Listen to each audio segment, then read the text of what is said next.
Ladies and gentlemen, welcome to this news hour on Equinoxe television. We are broadcasting from Cameroon's economic capital, Douala.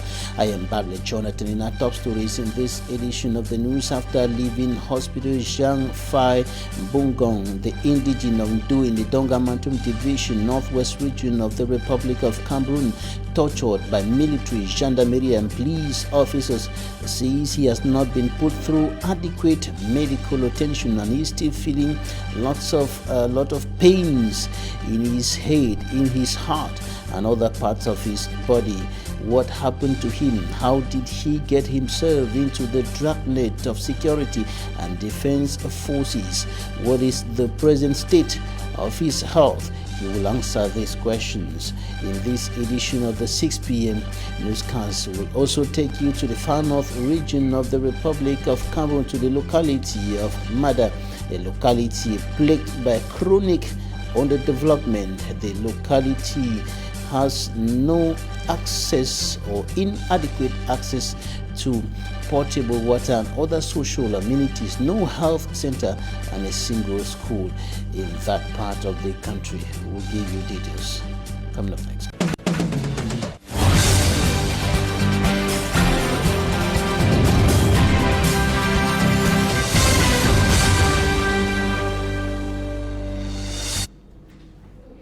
Thanks, ladies and gentlemen, for staying with us in this edition of the newscast on Equinoxe television. We're going to start in the far north region of the Republic of Cameroon, and we're taking you to the locality of Mada, a locality where there are no health facilities, no social amenities, and chronic underdevelopment is a major problem in that part of the far north region of the country, and the people are living in the difficulties, very deplorable conditions, because of the inadequate supply of basic amenities to the people. Details in this report by Fomi Armstrong Sanda.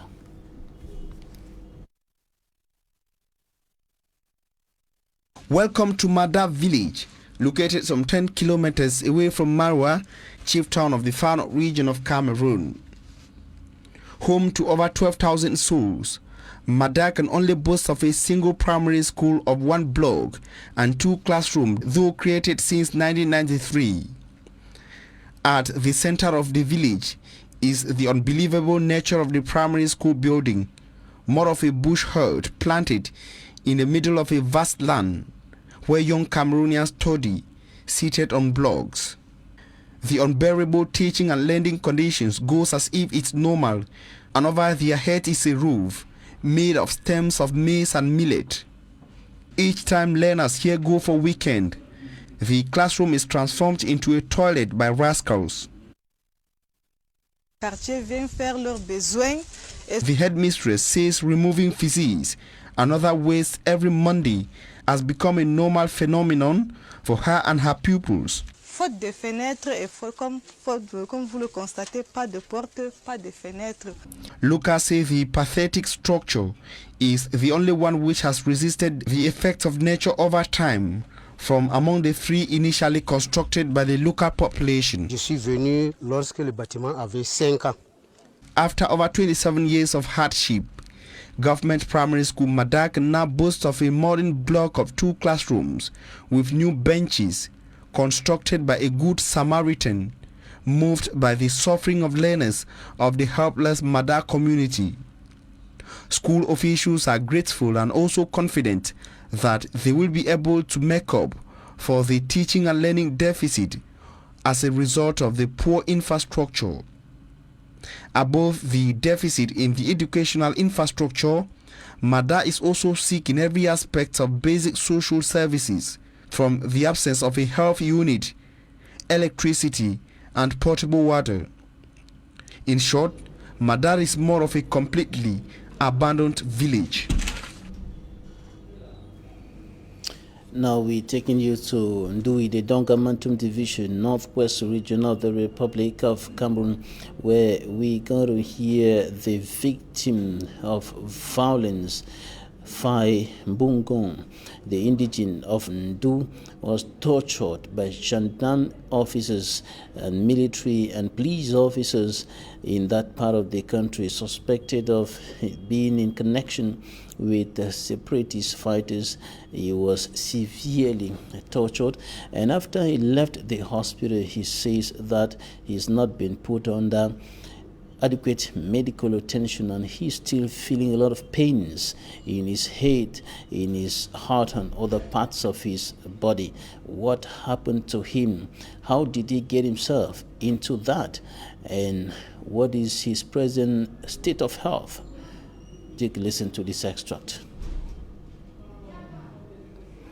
We'll be coming back to that shortly. Time for us to talk about the challenges, the problems afflicting women and young girls, not only in the northwest and southwest regions of the country, but across the 10 regions of the Republic of Cameroon. But this problem is more acute in the northwest and southwest regions because of the unstable socio-political and security situation, with the armed conflict prevailing there for more than 4 years, and some civil society organizations have put themselves together and are launching an initiative to strengthen the capacities of young girls and women human rights defenders with the support of Global Affairs Canada.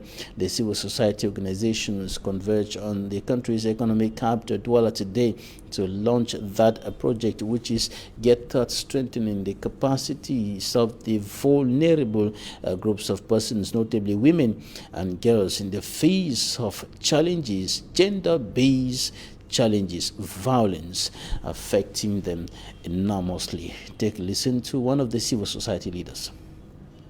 We lost our peace long time ago in the northwest and southwest region, and that led women to be the most vulnerable group. We know women and children when it comes to when there's turbulence, when there's war, when things are not okay, women tend to be the victims. But I don't want to use the word victims, I call them survivors. But anyway, but women go through a lot. They have so many challenges and fending for their families. Some of them even lost their husbands and so many other things. So women being the mother of humanity, our focus, women and children, women and the girl child are our focus, because if the woman succeeds, if she survives, if she conquers, then the entire community will be a success. We have sensitizations, we have clubs, like peace clubs, that we have to create in all the regions. Quite a number of peace clubs, and that also need follow-up. Then education, sensitization. Society leaders, notably those coming from the littoral region, different parts of the littoral region of Cameroon, equally converged today to discuss the various problems affecting the society, affecting inhabitants of this part of the Republic of Cameroon, and they highlighted hate speech, tribalism, and lack of access to social basic services, or better still, inadequate supply of social amenities in several parts of the littoral region of the Republic of Cameroon. The civil society platform, or the platform of civil society organizations in the littoral region, identifying these various problems and working out strategies to provide solutions to improve on the people's living conditions. Charles Kmer reports. Civil society leaders, local authorities, and a couple of administrative authorities met today on a quest to finding durable solutions to socio-economic and political problems plaguing the city of Douala in the littoral region of Cameroon. We are trying to find solutions to social problems which may eventually cause more trouble in our region if not handled properly. During our last meeting, we managed to identify 2 problems. Problems which today have contributed in destabilizing a whole region which has a reputation for its multicultural heritage. There are 2 problems destabilizing our region. The first is hate speech, which has led to tribalism within our communities. tribaux ou ethniques. According to Gustave Azebaze, the second problem is the difficulty citizens face in accessing basic social services. L'accès, The permanent access to water, electricity, and health are still major problems in our society. à la santé. This brainstorming exercise resulted to the development of ideas from these civil society leaders who have as aim to document this project. Aujourd'hui, nous venons pour élaborer un document. Today, we have to establish a document whereby every person will know what to do, so we avoid these problems tomorrow. We all want to live in peace, reason why we civil society leaders have decided to contribute in finding probable solutions for a peace-reigning society. Veut apporter sa contribution pour une paix sociale et durable. It is important to note that this is the third working session of Plafosil, which is the platform of civil society leaders for the littoral region in Cameroon. This platform was created in June 2015 with the aim of identifying problems of the region. In the report coming up next, Innocent has reports that the bad state of the road connecting the country's economic capital, Douala, and Yabassi in the Kam division, and the enclaved nature of that part of the littoral region are some of the problems that are hindering the growth of the agricultural school established in that part of the country, and the enrollment in that school has systematically been dropping over the years, and the school is also having other challenges that are making it difficult to function as it ought to. And of course, our reporters were there and brought back this report. On this small piece of land, the young Arist and his mates water tomato plants. They are in one of the practical fields of the Technical Agriculture and Professional High School Yabassi in the Kam division. This 50-meter square farm is solely for experimentation of a variety of tomatoes called Cobral 21. In the watchful eyes of their supervisors, these learners in plant and seed production assess growth quality of their plants. With 82 hectares at its disposition, the school intends to extend the plots devoted to the students' practical sessions. But the process is not rosy. The pineapple parcel, for example, is difficult to access due to bad roads leading to Yabassi. Lors du transport des rejets, plus nous avons passé la commande de 41 500 rejets. Transporting inputs and outputs is cumbersome, especially in the rainy season. Les plants dans l'année étant très sensibles à la pourriture, ont entamé le processus et du coup, on n'y pouvait rien. As a result, minimal losses were incurred. The Vocational and Agricultural Technical High School Yabassi is victim of the numerous problems the Kam Divisional Headquarters faces. An enclavement that slows down the enthusiasm around this institution.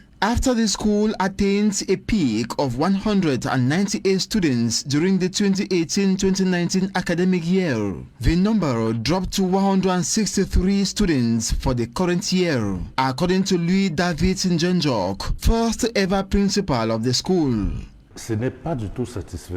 This is not satisfactory at all. We urge parents to send their children here for formation. Agriculture is backbone of every industrial development.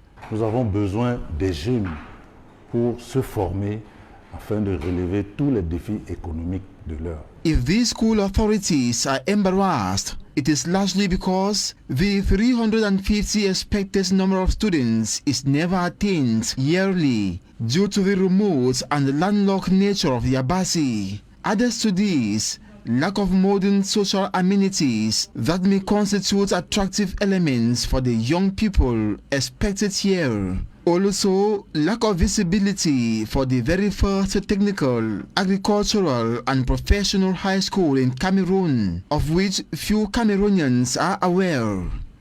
Deux filières au premier cycle.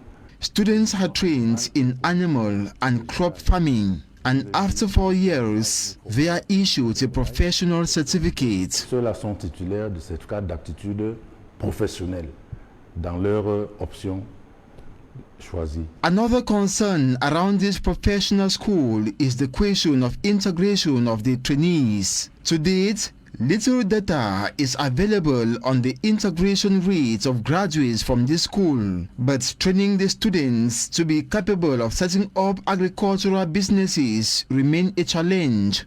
Il fallait bien qu'il y ait une structure qui immédiatement les récupère et les insère. There should have been a structure that will receive these graduates and integrate them because they have the skills. Afin de mettre sur pied une unité de production. Being a technical and professional structure, the Yabasi Agricultural High School is a blessing from the Chinese cooperation, the very first high school of this type in Cameroon, which went functional since 2017. But its infrastructures and equipment, which worth 6 million francs CFA, its large compound of 5 hectares with a boarding school have not yet been enough to massively woo youth into agriculture. For understanding of the new tax and finance laws in Cameroon have been identified as factors adversely affecting business and tax revenue in the country, and this is why the Director of Taxation, the Director General of Taxation, brought together some business persons here in Cameroon's economic capital to discuss these issues in order to enhance business activities, to ease the business activities as far as tax payment is concerned, and also to step up tax revenue in the country. Johnson Kmer has more. The prohibition of the payment of taxes and duties in cash at tax offices and specialized management units, the consecration of e-payment on compulsory methods of payments of taxes and duties for large companies, the revision of the payment deadlines for taxes and duties for tax collectors' notices from 30 to 15 days. These are some of the modified tax and finance laws for 2021, which have been put to question by economic and finance operators who seem to have a problem understanding these laws. But the population, the ordinary person, doesn't even know. Even companies, you have to have a good tax guy who takes the pains to read and explain to you. So you find out that taxpayers go on, the year is almost through, and they don't even know that there are advantages, or reforms that have been done that should benefit everybody. So I think one of the key things we go away with is the need for this dialogue, the need for the government, for the tax department to look at ways to educate the population cannot be overemphasized. In the bid to finding ways of making these laws comprehensive, the Director of Taxation in Cameroon, Modeste Mopa Fatoing, will be presiding over a 5-day conference which began on the 15th of February in the economic capital, Douala. I came to deliver 2 messages. The first one was to congratulate the taxpayers of our country for having met their obligations in 2020, because 2020 was a very difficult year, but the taxpayers were able to pay what was expected from them, and the taxation administration was able to meet its target, and I wanted to congratulate them. Secondly, I took the opportunity of this visit to have discussion with taxpayers about the reforms that are undergoing within our taxation administration, especially the e-procedures in terms of e-filing, e-payments, and it was a wonderful discussion. I also seized the same opportunity to discuss about the changes that happen within the financial law, to throw light on the new measures that will be implemented beginning from January 2021. This working conference, with a weekly agenda aimed at enlightening these economic actors of large companies as well as economic operators of small and medium-sized companies, so as to revise these laws in the presence of financial experts and making them applicable for all Cameroonians. regional, sub-regional integration is still a major is still something that is far away from the Central African sub-region, and this is because many of the projects expected to ease regional or sub-regional integration are pending because of financial constraints. And the technical committee working on this met here in Douala this week to discuss how they can raise funds. Member states can raise funds in order to facilitate or enhance the execution of those projects that will enhance or facilitate the sub-regional integration within the CEMAC zone. Immaculate Fogwe reports.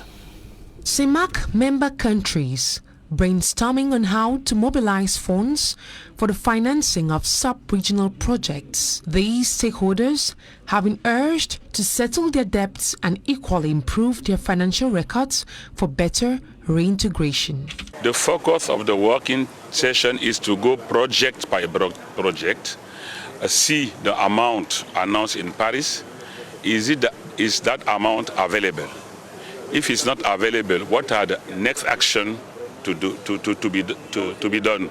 And also, if the amount is available, we have to arrange a program so that next step we will know that we have to negotiate convention.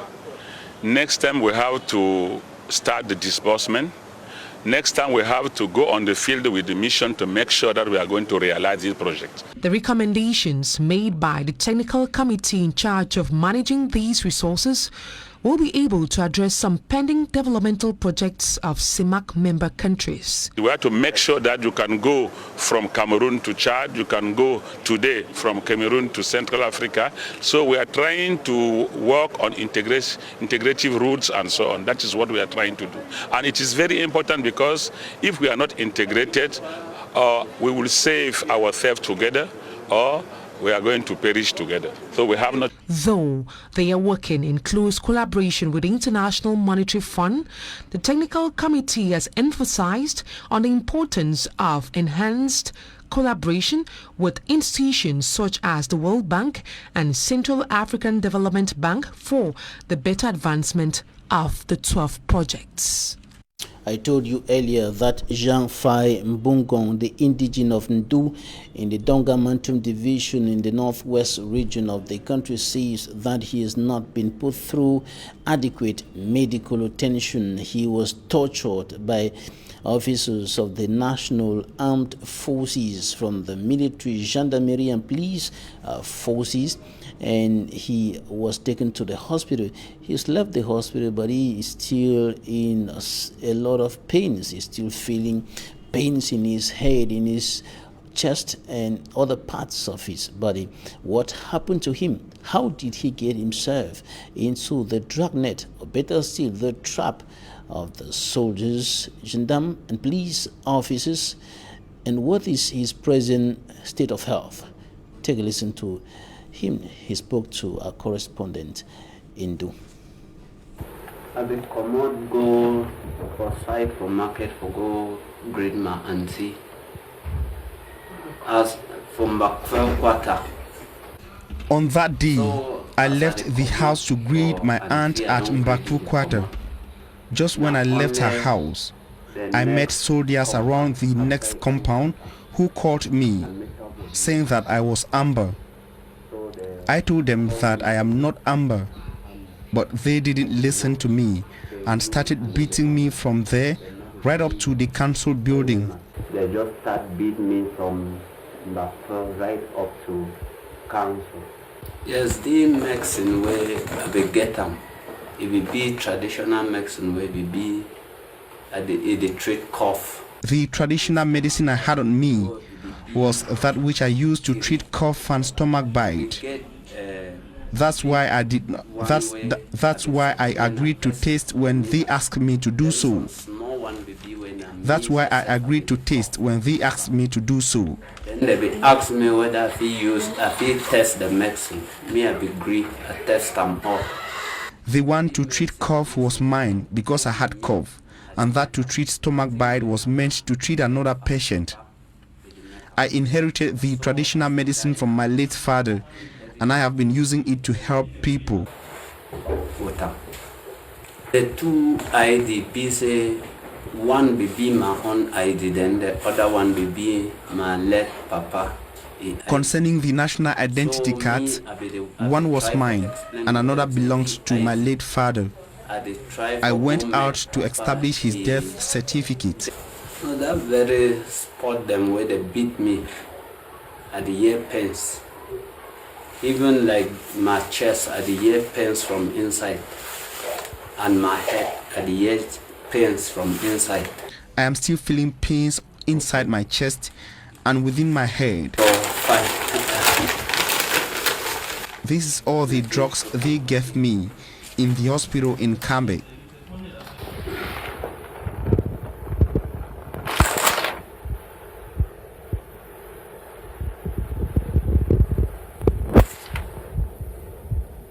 Look at my body. I feel pains.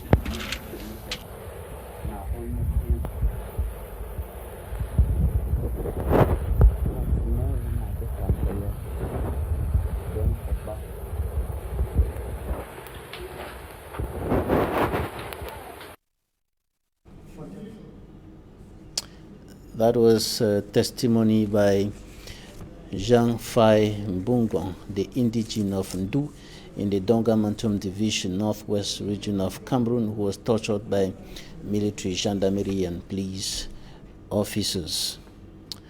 Now on to something else. We are taking you out of the country to Nigeria, and the Niger State Governor Abubakar Sani Bello says gunmen have killed a school pupil and abducted 27 others in a nighttime raid on their boarding school in the north central part of the country. Out that 3 members of staff and 12 of their relatives were also abducted. The principal of the school in the Kangara town in the Niger State told the BBC that about 600 boys were asleep in their dormitories when the school was raided. Security forces have been deployed to help with rescue operations. The motives for the attack is unclear, but criminal gangs often carry out kidnapping and ransom in parts of Nigeria. On Monday, about 20 people who were returning from a wedding ceremony were abducted after an attack on their bus in Niger State. Their fate is unclear, and in December last year, more than 300 schoolboys were seized in the town of Kankara in northwestern state of Katsina. They were later released following negotiations with the government. And now in sports, the trouble at the Cameroon Football Federation is not yet over, and as 2 factions are now claiming to control the football institution. 2 different meetings took place in Yaoundé, called by Seydou Mbombo Njoya, interim Fecafoot president, and Senator Albert Mbida, who is heading the temporal committee, the temporal management committee. And both meetings ended with different resolutions, as Usman Jigan tells us. A meeting of the temporal committee to manage activities at the Cameroon Football Federation in Fuda neighborhood interrupted by security forces. C'est la brigade Ngoussou. Je suis avec le sous-préfet. Le sous-préfet m'a requis pour l'accompagner au niveau de la ligue de football à Fuda. Non. Vous devez fonctionner avec la loi. Vous pensez que c'est l'arbitraire? Vous pouvez décider arbitrairement de faire ce que vous voulez sans vous appuyer sur la loi. On l'a envoyé pour interdire la réunion. J'ai demandé, est-ce que j'ai fait une déclaration de réunion? Je suis dans un service, je tiens une réunion avec les gens du service. Qu'on me montre l'arrêté d'interdiction.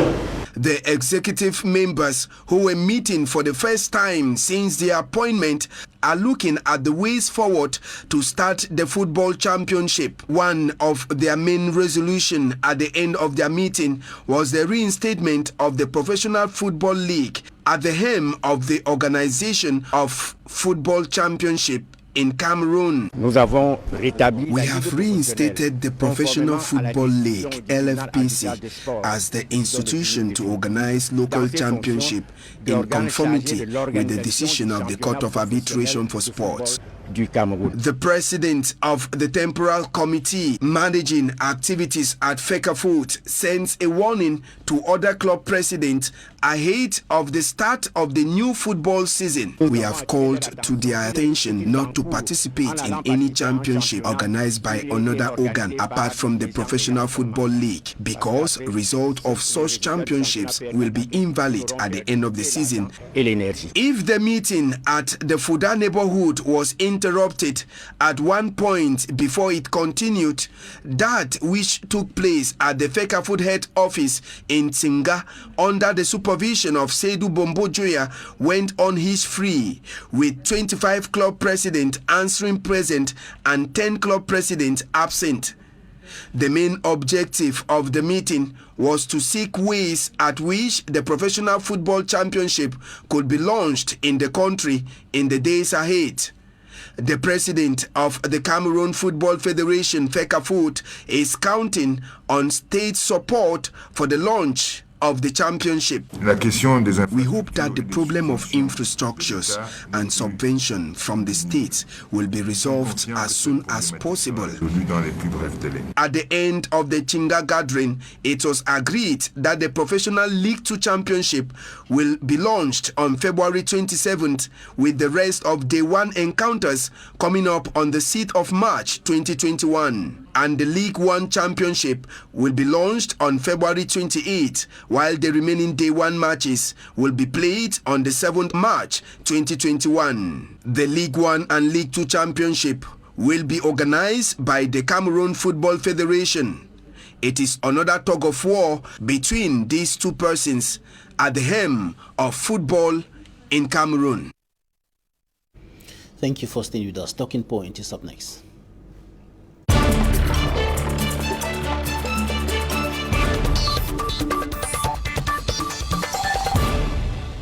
Today we are receiving a national and continental youth leader. Kengafak Ernest is the divisional president of the Cameroon National Youth Council for Libya-Lem in the Southwest region and continental president of Africa Patriotic Youth Council Movement, founder of King Africa Multi-Service Youth and Business Development Association. Kengafak Ernest, thank you for joining us today. Thank you, Mr. Babula Jonathan. It's my pleasure to be here to talk on issues concerning the youth in Cameroon and beyond. Right, you're from Libya-Lem in the, notably from Fontaine, yes, in the Libya-Lem division, southwest region of Cameroon. When's the last time you visited your village? 3 days back. I'm 14 and 15. I have to visit the Fontaine, part of my village, and I realize that the insecurity and challenges of the crisis is still chopping off developmental activities in the division, especially the recent killings in Sota, part of my division as well. It is a very sad situation. As we see, things are not moving the way we expect as young people to see it move. What did you see? What did you hear? What I saw is that looking at the division today, you hardly find people. Life is not the way it used to be before, and a village where, or a quarter where you used to have 20, maybe let's say 100 people, you can barely find 20 persons there, which even the few people that are there, they are just there because they don't have an option. Because you cannot imagine that for the past 4 years, there is no the market that the people living back home they can visit to buy their common needs is not operational, and they have to maybe send things from Chang to other neighboring places where they can get basic things. Concerning education and other things, everything is grounded. So it is not a positive feedback when you visit the BLM today and if you had visited the BLM 4 years back. You certainly met some of the few persons who are living, who are still there. What did they tell you? They just have to say that they pray that this crisis comes to an end and they see how life can return to normalcy so that they carry out their activities as usual. So their experience is that they don't have enough to take care of themselves, because even they struggle to do little things they can do, they don't have access to exhibit them so that it can bring them income. Right, you are the divisional president of the Cameroon National Youth Council for Le BLM. Did you meet some of the young people? Actually, I met some of the young people who are doing Okada business and other farming, but they still complain the same. The complaint remains the same. When the country is in crisis, everybody is in crisis automatically. So you cannot expect this hardship for the past 4 years for someone to tell you that things are okay. So the basic understanding is that a lot of people are still under hardship and they cannot actually confirm to you that things are normal, because you see yourself that things are not moving. All right, to those who are still in the quarters within the communities, what did you tell them? I have to just assure them that things will not happen like this forever. There is still hope that things will get better, especially when we compare the crisis we are facing today with the existing crisis that has affected other places of the world in the past. We've had wars and other things, but today you have our brothers and sisters flying to Germany after the First or the Second World War. Germany was destroyed. So today we still have our brothers and sisters dying in the Mediterranean Sea to fly to those countries. Therefore shows that all hopes is not gone, even in difficult times like this. We still have to retain optimism for the better future tomorrow. Many of the young people in the BLM division who are under your responsibility as the divisional president of the National Youth Council today in the bushes, not within the communities like some of those that you met who are doing some activities like commercial bike riding within the communities. Many of them are in the bushes, carrying guns, fighting. What did you tell those ones? Did you go looking for them? Have you been able to? Yeah, those people carrying guns and ammunition, I think it is impossible to see them the way we see common people. Those are not common people as we can put them now, because a common man is harmless. For you to be harmful, it means that you are not a common man. So it's difficult to assess those people. But whatever I try to say is that killing is a bad thing, and there is no way from any direction that a reasonable man would support any form of killing. Therefore, we hope to see that the authority in different camps have to let go the attitude of killing and preach peace and unity, so that we can have hope. As young people are devastated because of the poor management of, you have to first of all understand that BLM is a difficult terrain to access. Before the crisis, they have challenges of road and other developmental challenges. So if the crisis is so much difficult in the BLM today, is due to some of those challenges that were being neglected perhaps by the government. So we call on the government to implement some of those developmental projects that can give people hopes, because only preaching that things will come back to normal. The question is, what happened when things were normal? Were there good roads? Were there good market? Were there good facilities for them to carry out their activities normally? So preaching that things to go back to normal is not enough. But presenting how things are going to be normal is better. Presenting how things are going to be normal is better. Now, you're also a continental leader. Yes. What are you telling the young people on the continent who are still struggling to have the daily bread? Some of them dying in the desert, some of them dying in the Mediterranean, struggling to get overseas for greener pastures, and so on. Jonathan, I'm so grateful you asked me that question because our vision for the African Patriotic Youth Council movement, our vision for African Patriotic Youth Council is African for Africans and African solutions to African problems. Because today we young Africans believe that we have all the necessary skills to resolve African problems. But unfortunately, we have a leadership in place, not only in Cameroon, but within the continent that do not give young people a chance to demonstrate their ability. So we as young people, we believe that instead of only criticizing the government or talking evil things about the system, we should start bringing our ideas together to see how we can start doing something on our own without necessarily hoping on the government. For instance, if we get engaged in agriculture, if we get engaged in digital economic commerce and other things that beyond any control of third party, we can excel in that direction. All right, we'll certainly have another opportunity to talk more about that, those interesting routes which you identified for young people to be able to be financially independent, financially and economically viable, and of course support in nation building and the building, of course, of the continent. Thanks so much, Kingafak Ernest, national and continental youth leader. Thank you for joining us today. It's my pleasure. Thanks, ladies and gentlemen, for staying with us. This is where we end this edition of the news on Equinoxe Television. Equinoxe War comes up next with Sergio Lemoto.